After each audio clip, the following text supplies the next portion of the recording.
श्री ब्रह्मचैतन्य गोंदवलेकर महाराज यांचे प्रवचन. नामस्मरणात राहणाऱ्यालाच खरे दर्शन होते. श्रीकृष्ण परमात्म्यांना सुद्धा देह ठेवावा लागलाच ना.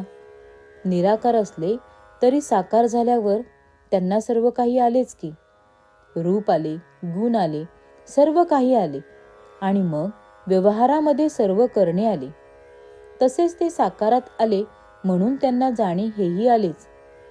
श्रीकृष्ण व्यवहाराप्रमाणे वागले. वास्तविक पाहता ते आलेही नाहीत आणि गेलेही नाहीत. त्यांना येणे जाणे नाहीच, ते कायमच आहेत. साकाराचे रूप पाहावेसे वाटते, पण तेच सर्व काही नव्हे हे समजून चालले पाहिजे.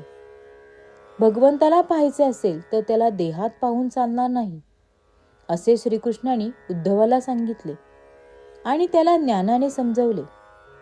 उद्धवाला हे ज्ञान झाल्यावर त्यांनी त्याला आता जाऊन गोपींचे समाधान कर असे सांगितले.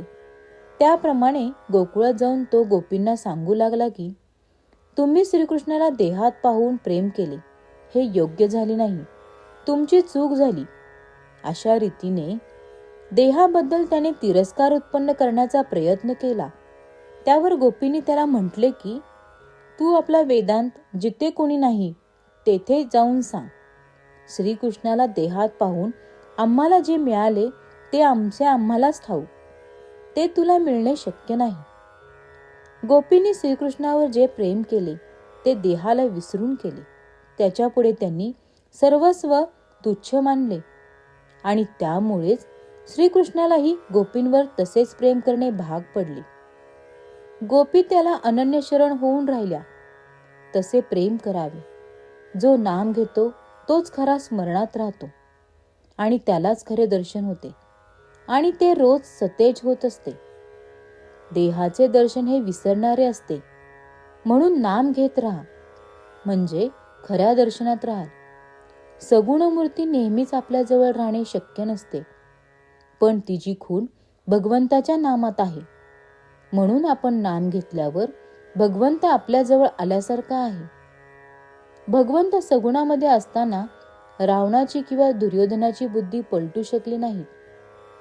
सगुण अवताराने वासना किंवा बुद्धी पलटण्याचे कार्य होऊ शकत नाही. सद्बुद्धी उत्पन्न करण्याचे सामर्थ्य फक्त भगवंताच्या नामातच आहे. व्यवहारामध्ये सुद्धा आपण बघतो की रूप गेले तरी नाम शिल्लक राहते. म्हणूनच राम, कृष्ण इत्यादी सर्वजण शेवटी नाहीसे होऊन केवळ नाम तेवढे शिल्लक राहिले. नाम हे स्थिर आहे, रूप हे सारखे बदलणारे आहे. कलियुगात सगुण अवतार नसला तरी नामावतार आहे आणि तोच खरा तारक आहे. नामाकरिता नाम घ्या की त्यात राम आहे हे कळेल.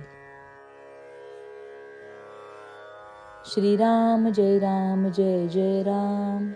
श्रीराम जय राम जय जय राम.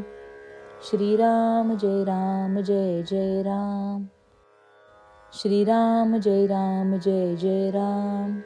श्रीराम जय राम जय जय राम.